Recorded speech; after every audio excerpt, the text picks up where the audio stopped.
IVM. This episode of Mr. and Mrs. Binge-Watch is powered by Storytel.in. Now, growing up, one of my favorite authors was Jeffrey Archer. In fact, he was one of the first few American authors I read as a teenager. And one of my most favorite novels is Cain and Abel.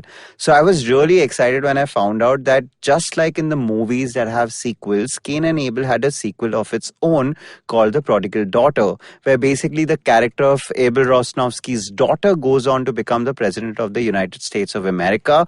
It's a thrilling book. There's another trivia about the book. The fact that when Jeffrey Archer basically rewrote one of his earlier books called Shall We Tell the President, where he replaced a character called Kennedy with the Florentina Kane protagonist of Prodigal Daughter. So that just blew my mind because essentially it's the same character across three different novels. It's almost like a Jeffrey Archer shared universe. It's on Storytel.in. You should completely check it out. And if you want to check out books like these, use the link storytel.com/IVM to get a 30-day free trial as opposed to a 14-day free trial. You've tuned into a show called Mr. and Mrs. Binge-Watch and you were expecting a spoiler-free episode. So there are many spoilers on this episode. Kripya dhyan dijiye. Alright, this is Mr. and Mrs. Binge-Watch. I'm Aniruddha and I'm sitting here with Janice last week. The Janice you should say, na? Last week, Janice introduced the show and we had a discussion about how I would be doing a better job of it this time. Please go back and listen to that. Where essentially every time Janice introduces the show, she introduces herself and then she waits for me to introduce me. I don't do that, Janice. When I say Mr. and Mrs. Binge-Watch, I also incorporate the Mrs. in my Mr. क्या petty conversation है I remember these things. क्या petty है? Also because both episodes have been petticoat recorded पहन back ले. to back. Yuck. That's gonna be edited out. All right then. So last week we spoke about teen shows and how they've become really dark, and we spoke about how 13 Reasons Why basically started the trend before it completely went down the drain and went to shit. Stop it. And Maybe then, they'll reinvent themselves in season 4. Yeah, sure, you can hang around. You haven't even watched season 3. You were gave talking about me season 4. such bad reviews. I was like, I can't watch it. Now you said so much crap about it. Yeah, so but then there are other dark shows that we, sort of touched upon, whether it's a Riverdale. But the show that we really loved is Euphoria, and it's out there on HBO and you should check it out. But this week we thought that, we should do another round of great teen shows on TV right now, because not all the stuff out there is dark. I mean, a lot of it is, but there is some good fun content out there too. And that is all garbed under activism. Okay, because I'm not talking about my Twitter whole deal, activism. again, I had said this in the last episode, I don't care the themes and the stories that the show is. It's got nothing to do with whether they are woke or not. It's got to do with the treatment of the stories by the writers and the producers. So correct. The shows we're going to talk about today also deal at some level where they're like campus and high school dramas.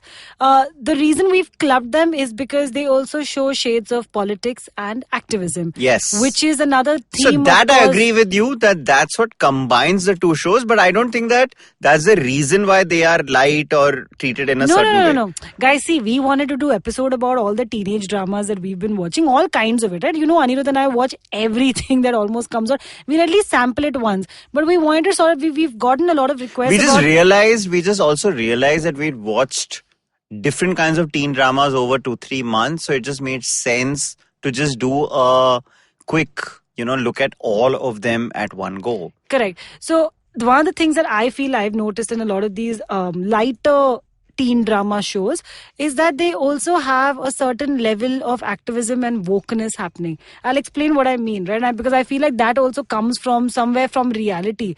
Because if you look at it right now, it's teenagers across the globe who seem to be sort of, threatening our big politicians, right? I mean, there's Greta Thunberg, there's Malala Yousafzai. She's also won a Nobel Prize, you guys. I mean, in case you don't know who Malala Yousafzai and Greta Thunberg are, you really are living under a big, fat, gigantic, stupid black rock. Why do you have to say all that?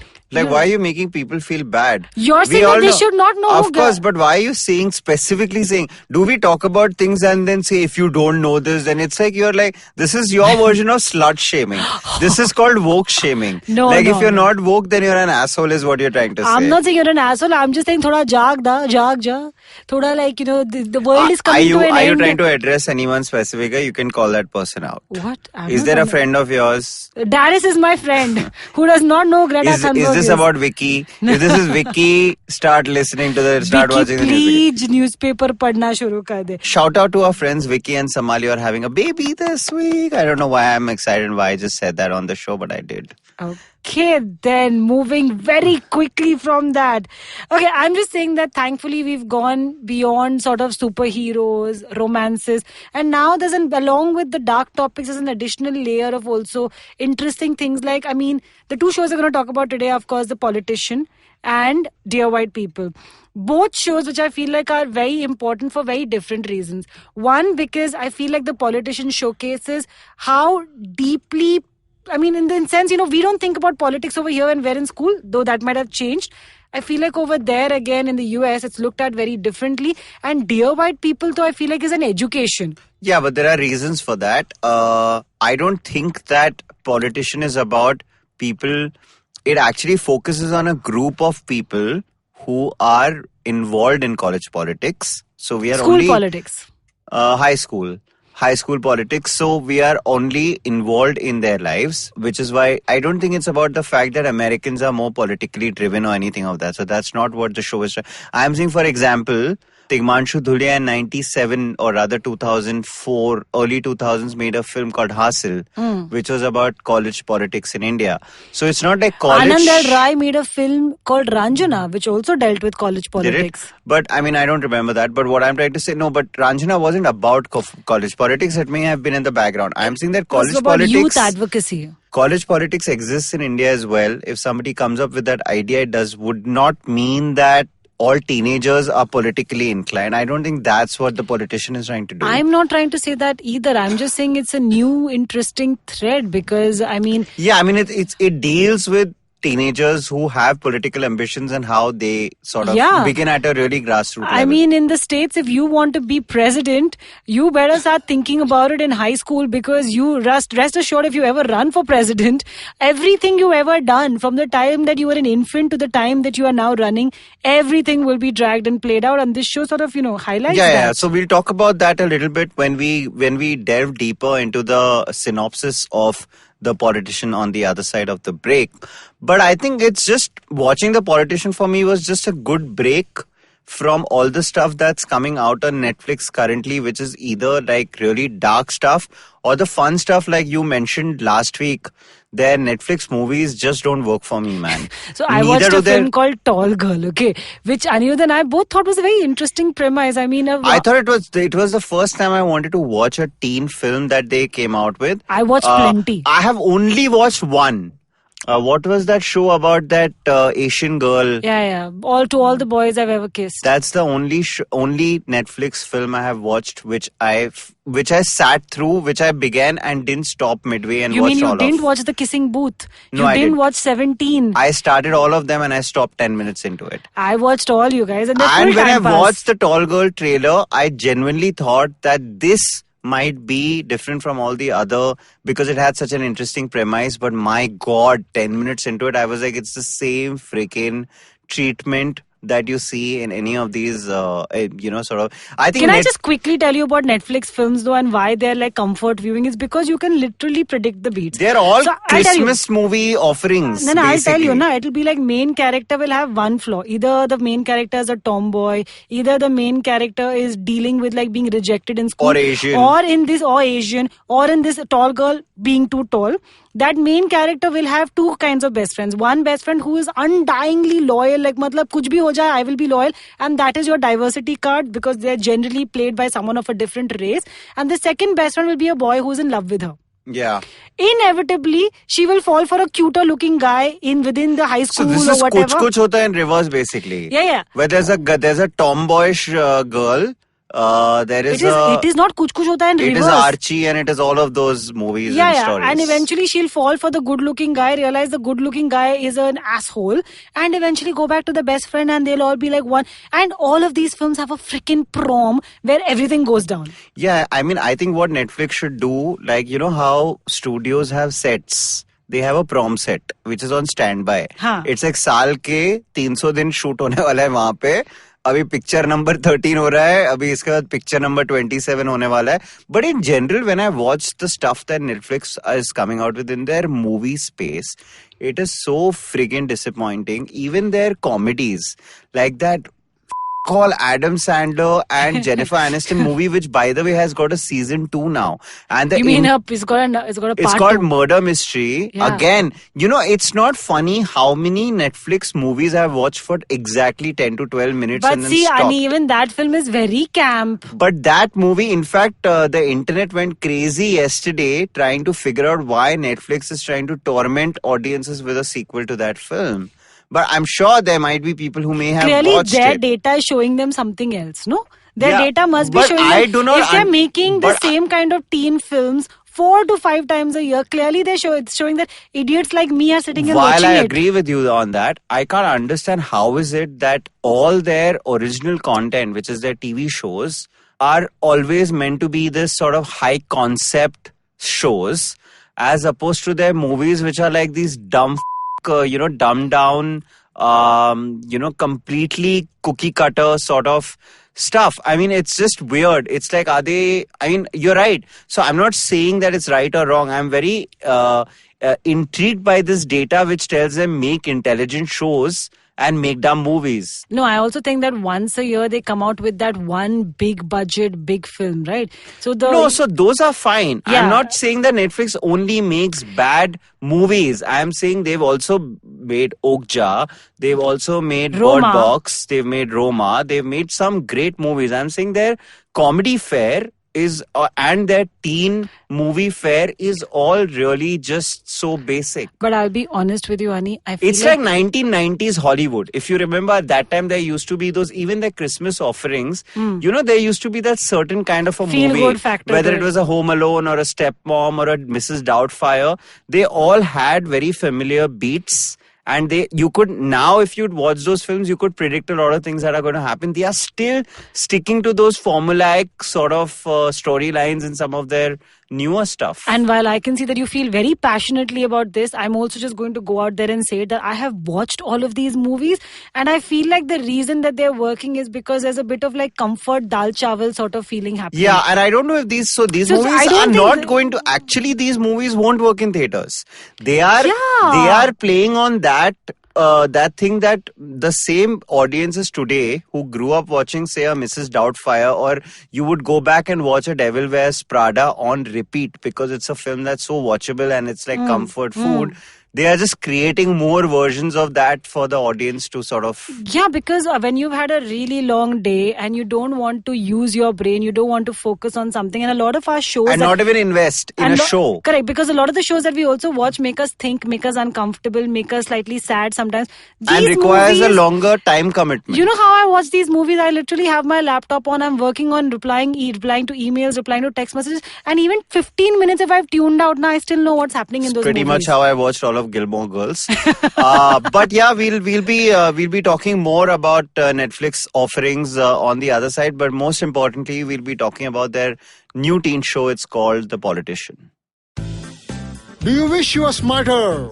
Well, so do we. But the next best thing? We could make you sound smarter. And to help you with this endeavor, we are Simplified, a podcast that attempts to break down the complex world around you with a little knowledge, a lot of poor jokes, and a ton of random trivia. Episodes out every Monday. On the IVM podcast app or wherever you get your podcasts. See ya! All right, we are speaking about The Politician on Netflix. The Politician has a really interesting premise, right? It's about this guy called Peyton, who's in high school, and he belongs to this really rich family. He's actually an adopted kid, and his mother's played by Gwyneth Paltrow, and that alone is reason to at least check out episode 1. And he has this really intriguing sort of a introduction, which is that he wants to be the next president of the United States. Now, to begin with, so this is essentially another one of Ryan Murphy and Brad Falchuk's, collaborations. And these guys always come up with these crazy ass ideas, right? And at the outset, it just seems like a really stupid idea, in the sense that not stupid from a plot point of view, but from a character point of view, that how can somebody prepare to be president of the United States? But that's what is so great about the ride, which is that Peyton essentially is this really high IQ kid who's also extremely knowledgeable and woke about things, about his surroundings, and believes that he's a politician who can make a difference. And so what he's essentially done is that he has memorized the history of all the presidents of the United States, and he is somewhere trying to replicate the lives of some of the greatest presidents ever. So whether it's about getting admission to an Ivy League school like Harvard, or whether it's, sort of just ticking certain boxes of things that you would do in school, whether it's playing the piano, or whether you're having certain kind of grades, or whether it's having the perfect high school girlfriend, who will go on to become your who will go on to be your wife, because then it's going to be the story of you marrying your childhood sweetheart. So it's this crazy fascinating setup, because along with Peyton, there are other people who are supporting him on this sort of journey. Correct. One of which is who you mentioned, his high school girlfriend, who they have had a discussion. They know that they're going to get married together in future, so that 20 years later, their backstory would be that they were college sweethearts who met each other and fell in love at first sight. And he has a couple of advisors. All of these are high school kids. Like, he's actually got a chief of staff, and he's got an advisor, and he's just in high school. This is like, basically, it's like watching a combination of West Wing and House of Cards in a college setup. Yeah. But what I really like about the conviction with which they are telling the story is that the way the characters are behaving, including the mother, played by Gwyneth Paltrow, it's almost like there is this conviction that this guy is going to become president. And president, not like he will settle for a senator position or a governor position. It's almost, and it's just such a fascinating idea that how do you start? I mean, none of the presidents who ever became presidents, unless they are kids of presidents, and hence it's like that typical nepotistic sort of a ritual that is laid out for you to become president. Like what happened with the Bushes. I don't think any president could have, or the Kennedys, I'm saying no president could have ever imagined that he's going to become president, right? You can't set out in college but in to the last 20 years, I mean, firstly, that there's a lot written about how there are certain secret societies dedicated to those who look at themselves as being future political players, many of whom also envision themselves as future presidents of the US. Sure. And this is clearly playing on that, and it's a really fascinating setup. Correct. I mean, it's gone to a point, like, because of the social, like, to give you context, Peyton's character is so paranoid that the smallest screw up that could have any kind of social media imprint affects him to such an extent, because he knows that is something his candidate is going to probably pick up 15 years later to use against him. I mean, those are the bits where I felt a little lost, because somewhere, we were talking about in other teen shows just last week that there are all these issues plaguing teens, right? Whether it's drugs or relationships. And this is like, it's almost like a very deliberate attempt to not have those issues do not plague any of our main characters. It's almost like even if these issues exist, they are on the back burner and they aren't on the forefront at all. It's almost like Peyton is, and that's interesting, and that's because it's like he doesn't seem to be dealing with any of those typical teen issues. His biggest issue in life is that he not up on the route to become president. So essentially, you see the high school level political arena because there are other people in the fray. Like, for example, he is, he wants to become student body president. Again, this is a very basic element we've seen in a lot of teen shows in the past, even in Gilmore Girls, by the way. But it was never a big deal made about become, like there's never, I don't know if there probably would have been like a film dedicated to becoming the student body president. To becoming the valedictorian. Yeah, but see, even that would make sense if there was a film or a story dedicated to, say, 5 students or 3 students who all have their eyes on a student body president, and that's what the show is about. I can get behind that show. But here it's not that. It's like if he loses the student body president, He can't be president of the he United States. probably won't be president of the United States. And I'm saying the stakes are raised way too high. No, and I actually love that, because as long as this show stays true to its premise, which is that there is this kid Peyton who genuinely believes that he must be high school president. In future, he will be someone of some sort of repute on his campus. He'll go on to, be part of the Senate, and eventually go on to, probably become a senator and then the, president of the United States. I totally buy the story. In fact, what's fascinating for me is that, generally what happens is that there's one character. But here, he's in high school, probably about maybe 15, 16 years old. He's also got advisors who are equally convinced. I mean, so the other two advisors are called McAfee and James, right? James, by the way, also again played by a trans actor. And not once does that ever become a conversation during this entire high school drama. Yeah. Love that. Love that more and more people are casting trans actors without sort of shining a spotlight on like, hey, look, we've cast a different kind of actor. Anyway, but the way James and McAfee also treat Peyton, it's like they're constantly strategizing. They're constantly, at a high school level, they're also counting like which candidate is up by how many points. These are not things that you see in, I don't know if this happens at Dhirubhai Ambani school, for example. No, but it wouldn't even happen in an American school. What I'm saying is that initially it seems jarring because you're like, what the hell am I watching? But the more you become familiar with the world of the show, it's what works, because you realize that this is basically a hyper-realistic situation where everything is basically dialed up to 100. Whether it's how the mother speaks to the child. There are lines where Gwyneth Paltrow tells him, your ambition scares me, but I also know that you are nothing without your ambition. And I'm he's a 17-year-old kid. Like tell him to chill the out, but nahi, maa keh rahi hai ki I must do everything to protect your legacy and to ensure that you become the president of the United States. But I like that. At one point, Peyton even gives his entire lecture to the Harvard body, saying that, listen, do you really want to be the guys who rejected the future president of the United States? That's a beautiful scene, because the line that he says over there is that I am going to have one of the two backstories. One backstory I'm going to have is that this is the kid who went to Harvard. So I become one of those many presidents who went to Harvard. Or I became the guy who Harvard rejected and then he went on to become president. You decide. So now the decision is up to you. It's a beautiful scene, and I also think Ben Platt is fantastic as the character. He carries the show, because the thing is that, the main character, if he's not, it almost feels like Ben Platt is also convinced while playing this character that ये बनने वाला है president. Like, it feels like that conviction constantly comes through, because if that actor doesn't carry it, you're going to not buy it after a while. It's dialed up to such an extent. You're like, hold on, am I even watching a teenage drama, or am I watching like Kevin Spacey and Robin Wright like cutting ruthless deals in back rooms? Yeah, so it's a crazy ass show, and I have not seen such a good opening credits title in opening titles in such a long time. Also because it's stylish, but at the same time it's thematic, because what it does is it starts with these beautiful shots of books being kept in a certain space. So like there's a high school certificate. Memorabilia being kept in a certain place, and certain things being falling into place, and you don't really know what they are. They just look like wooden shells, as if they were part of a cabinet.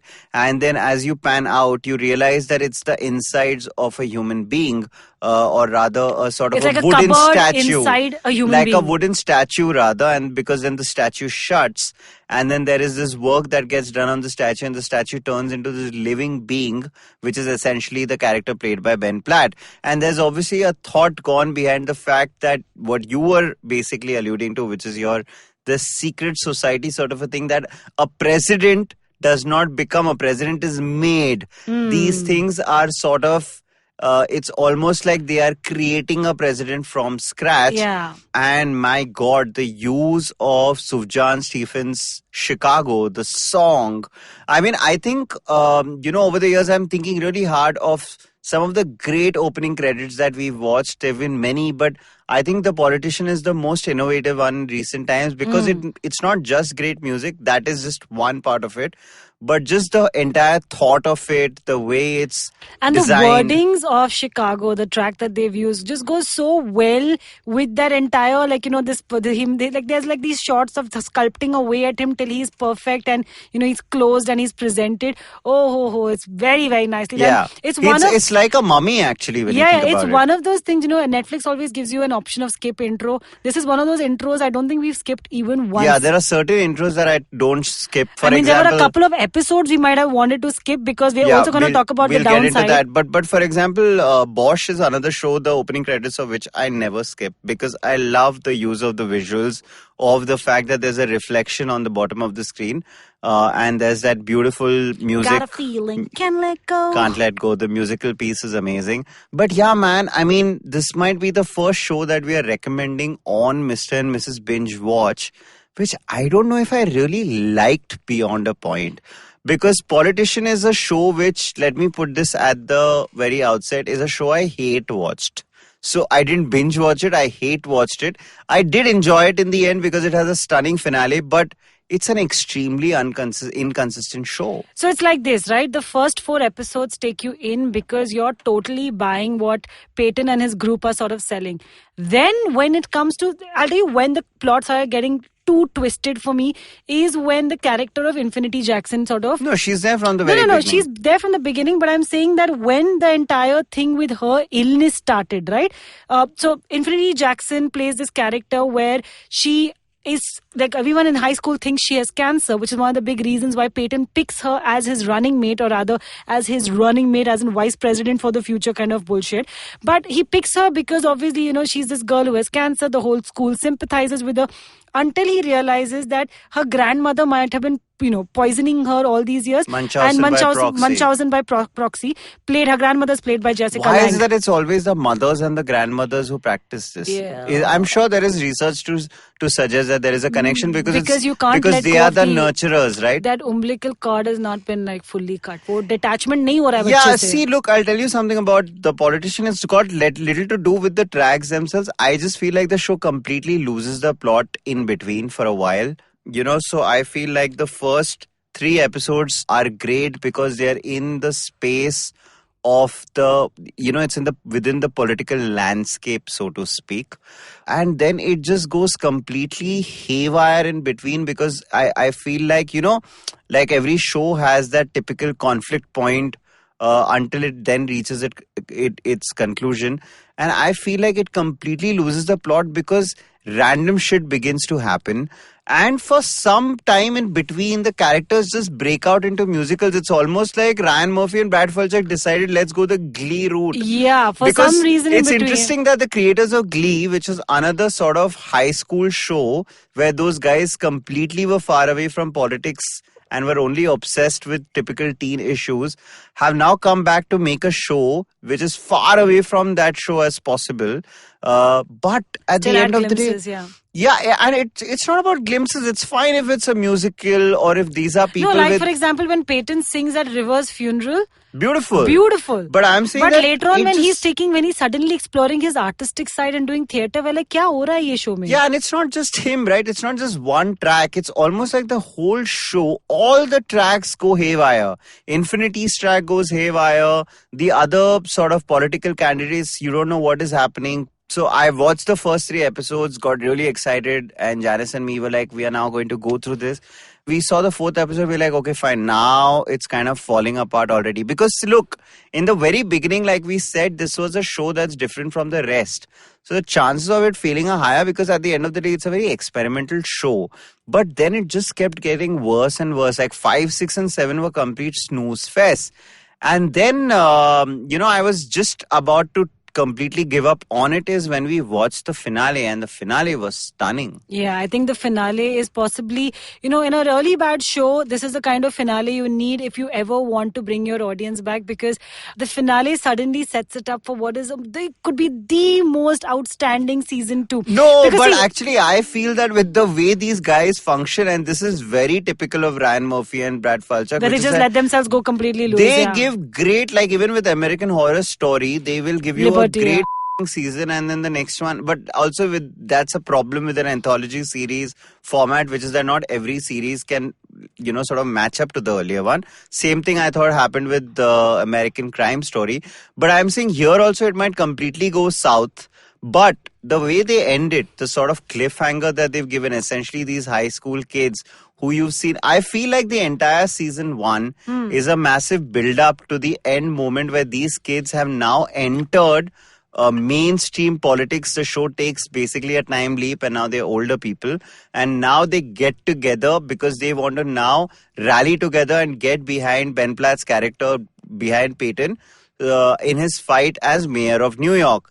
So now season 2 will be interesting because it will be playing from the point of view of very young characters going up against very seasoned politicians. And Betty Midler, of course, is one of the two politicians that they're going to go up She's against. She's the advisor. She's the advisor to the beautiful, amazing Judith Light, she's such a great actor.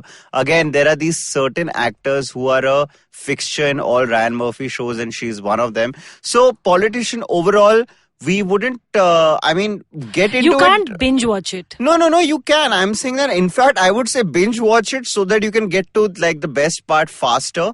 But get into it knowing that initially you're going to be in it for some really novel storytelling, writing, newish characters, interesting setups, and beautiful, cinematography and the way they've presented, sort of a high society life. And be prepared for the fact that there will be moments where you're going to question your judgment on why you're watching the show. But if you have patience, there is going to be a payoff in the end. All right, and on the other side, Guha and I are going to be talking about another show that we absolutely love. It's called Dear White People. Stay tuned. Hey guys, this is me, Eva Bhatt, your host for the podcast 9XM Soundcast. This podcast is produced by India's largest music network, 9X Media. We have been catering music and you have been enjoying. And now we bring you a podcast where music inspires. Every week, I interact with some of the best minds from the music industry to understand their creative discipline. Every new episode will feature artists who will share inspiring notes from their journey, some valuable tips for budding artists. So do subscribe to the podcast where music inspires. Enjoy a brand new episode of 9XM Soundcast every Tuesday on IVM Podcast app or website or wherever you get your podcast from. And we're back, and now we're talking about a show called Dear White People. This one's a Netflix original series as well. There are 3 seasons out of the show on Netflix. And basically, Dear White People deals with the perspectives of black students at a predominantly white Ivy League school. It grapples with issues like race, gender, sexuality in the black community, and is the show to possibly watch to understand the undercurrents of everyday racial tensions in the US and, of course, how they play out in the students' lives. The show sees, like with Euphoria, like with, The Politician, like with 13 Reasons Why, this also sort of follows a sort of chapter-wise introduction of the multiple characters. The first and the most important character, of course, we meet is Sam White. Yeah. And through Sam, of course, we meet everyone, her best friend Reggie, her boyfriend, her white and very rich boyfriend Gabe, the moody and mysterious Reggie. Did I already say Reggie? Her best friend is Joel. Sorry, not Reggie. Her best friend is Joel. Then, of course, there's the geeky journalist Lionel. There's the dean's son Troy. And, there's, of course, Miss Coco Connors, who wants to be the first female black president of the US. Yeah, so there's more than one show where a character wants to be president. I'm telling you, you're just not thinking about it. There are lots of kids over there thinking कि मैं जाके US की president बनूंगी, उसके लिए अब से ही काम करना That's a nice crossover idea there. But you know what? I'd heard about Dear White People when it first came out 3-4 years ago because it had featured in all the best end of year lists. But I only started watching it before the season 2 came out about a year and a half ago. And I remember watching Dear White People and thinking that this is literally like, I don't think we were using the word woke in regular terminology at a regular basis by then as much as we are now. And this was like the wokest show I'd ever watched because this was a show which was, so Logan Browning, who plays Sam White, basically does this show, or a sort of a college radio show called Dear White People, where she essentially calls Dear White People out on their privilege. So every episode begins with her saying, "Dear white people," blah, blah, blah, blah, blah. Dear white people. And dear white people. And I'm saying that it's interesting because it's that rare show set in the high school space, which is entirely from the perspective of the African American community, because it's not just about one character. It's not one of those shows which is trying to go for a mix of races for effect. I think it's entirely from it's almost like what a Blackish is to the sitcom genre. What Dear White People is to the teen show genre. Because it also talks through the characters in the first couple of seasons at least about the African American history. It talks about subjugation. It talks about real issues. In fact, there is one of the most stunning moments in season 1 was one where a gun was pulled up at Reggie by one of the security guards, a white security guard on campus, and that turned into like a whole thing. There's a lot of, I think you mentioned this earlier, there is a lot of activism on the show, like real activism. For me, I feel like the show was an education. Like the first season of the show is legitimately an education for anyone who does not understand the African American culture or just how people of a certain race was subjugated purely on the basis of their color. And every episode in season 1 sort of makes sure to tell you a little bit about the history of the black culture, whether you're talking about slavery, whether you're talking about racial issues, whether you're talking about laws. And also, the premise is so interesting. It's actually like these African American and other students, are a minority on this campus. But on the show, they are a majority. No, but on this campus that they're in. Yes. I'm saying the show, it's only their voices that matter. That's the ironic part, right? Because where Gabe is actually the minority character. Even, there's these funny scenes when you realize that Sam White's character, who's sort of the loudest champion of all of these issues, is dating a white rich boy. And the irony and she has of it, white in her name. Correct. I think that's something that. So look, I think Dear White People also works because it knows how to laugh at itself. Yeah, so and it takes many pot shots at it. I mean, because the students are not saying that we have all the right answers, right? For example, Sam White's character, also there are all these things we think about, right? Just because you're an activist talking about the fact that the whites have done, or the white community has done these injustices on the black community, does that mean that you can't date a white boy? It raises this question very early on, sure. Right? Because you would imagine that someone who felt so strongly about that would not want to date a rich white boy. Yeah, but also more than that, it's making a statement about this whole culture of calling people out on social media. Because, of course, Sam, our character, is coming from this very sort of higher moral ground kind of a space. So she calls people out on her radio show. But as the show progresses, you see, there is this entire episode dedicated to a troll war that's taking place on social media. It's an entire season, actually. All of season 2 is pretty much that. Yeah, then that goes a step further in season 2. But what I like about the show is that while it's talking about very serious issues, it knows how to laugh at itself. Even Sam's activism is made fun of rightfully, because there are certain times where she just grates on your nerves, and I think that's meant to be very deliberate, that as a character, she's not someone who's entirely endearing. She's like that pesky kind of a sort of know-it-all who is right in her intentions, but sometimes just gets on your nerves. But I want to come to Dear White People season 3, which is just out, which I'm absolutely loving watching, Janice, because I feel like the show has completely shirked off that baggage that it had of being this serious woke show, which it was in the first couple of seasons, and is now just letting go. So I'll tell you what, right? I mean, this is what should have happened possibly maybe with the season 3 of a 13 Reasons Why, where you realize but that's not possible on a 13 Reasons Why. Let me explain, right? For the first 2 seasons of Dear White People, they were following a certain format, right? I mean, there were chapters, you were following certain characters, there was a voiceover. Again, at the beginning of, throughout the first 2 seasons of Dear White People, every time they had to give you context or, pause for impact, there was a voiceover explaining what had happened and why. Yeah, there was a voiceover pretty much all of the first 2 seasons. And now in season 3, they've completely let go of the voiceover. Yeah, they're ready, and also they are very self-referential. Like, there is this beautiful joke in the first episode of season 3 where a character says something about life and says that that's like season 3 of a Netflix show.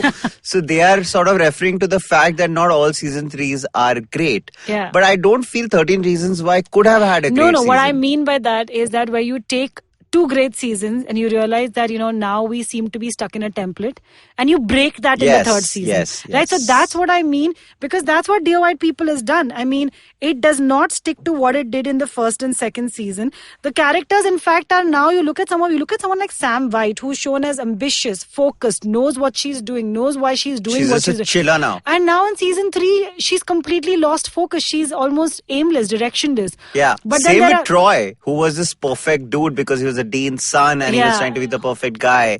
And now he's just, his appearance has changed. He's no more wearing blazers and he's dressed up in a more cool manner. He broke up with this one girlfriend. Again, they had that track of the 2 of them turning out to be the future Obamas, the Barack and Michelle sort of a thing, just like on The Politician. And you see a lot of those characters have It's basically The Politician where everybody has just learned to chill the out. Yeah. And also I feel like that's very telling. Again, it's a very the makers are trying to tell you something larger. Just because they're of a certain community and because they have to achieve, they have to be so focused, so principled and so ambitious. No, they're just teenagers or young adults at the same time who can totally let go, and that's okay. Because I'm just saying, from a community, we often tend to say that if a certain community has to do well, they have to do better than mediocre, they have to excel at everything. But the truth of the matter is that privilege is handed out to other communities on a platter, right? I mean, there are lots of white societies you can be like absolutely mediocre or even substandard and still reach really far. Excel. True of women as well, guys. Yeah. And I mean, I see that in a lot of shows with African American characters where a woman, an African American woman, is also subjugated more than an African American man. Yeah. And there's humor in the fact that a white woman sort of shows privilege over a black person, but at the same time that white woman is also subjugated within her community in a sense. So there are these layers of subjugation and privilege that have, sort of been part of society for so long, and now people are sort of challenging the status quo. But I'm saying, apart from all of that, apart from all the wonderful wokeness of Dear White People and how great a show it is and all the beautiful characters it's created, I like the fact that now that the characters have been so well established and the audience knows them so well, and this is true about every great show, then now the writer's room has reached a point where they can just have fun with these characters, and it's still working because... Yeah, and it's actually a break for the audience because also, you're no longer... But you don't know that. I'm saying a show that's built on a certain sort of a platform could also backfire because you're going in with a certain expectation. But I feel like the laughs have grown. Yeah. It's a funnier show. It's a easier watch, and I think I'm on episode 7 or 8, so I'm almost at the end. But it's like a great show to watch after a hard day's work when you're having dinner. It's a great 25-30 minute watch. And you'll always learn something. So the best thing about shows like this is that they're slightly light, and yet you walk away feeling like you've sort of got an education about something you hadn't thought about before. So essentially that was our 2-part special on teen shows. It doesn't mean that we won't be talking about more teen shows in future. But if you haven't, please check out our last episode where we spoke about the teen show Euphoria, which is out on Hotstar. Today we spoke about The Politician, which is out on Netflix, and Dear White People, which is also out on Netflix. And if you like this podcast, don't forget to check out other interesting podcasts on the IVM network. You can listen to us on the IVM Podcast app or ivmpodcast.com. You can also follow us on our social media handles. We are at IVM Podcast on Twitter and Instagram. And of course, if you want to reach out to Ani and me with your feedback, your bouquets, your brickbats, you want to say anything to us, please reach out to us on our Twitter and Instagram handles at Ani Guha and at JaniceSec85. Thank you so much for listening. See you next week. Toodles. Toodles.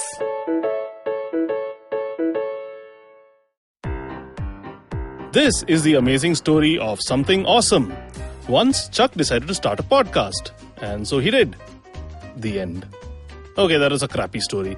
But I've got some really cool stories over at my new show, The Origin of Things. On this podcast, I look at the stories of how brands came into being. and sometimes evolved out of quite unexpected circumstances. And to make it really fun, I reveal the name of the brand and sometimes a category only at the very end. The show is 5 to 7 minutes per episode and perfect for trivia junkies and brand nerds, especially those with short attention spans. New episodes out every Wednesday on IVM Podcast app or website, or any podcast app or site that you happen to prefer. End of story, they lived happily ever after. Hello everybody, we have a brand new daily podcast we're working on with Bloomberg Quint. All you need to know provides the top news on business, markets, and the economy so that you can stay ahead of the curve. Tune in every morning on BloombergQuint.com, the IVM Podcast app, or wherever you get your podcast from.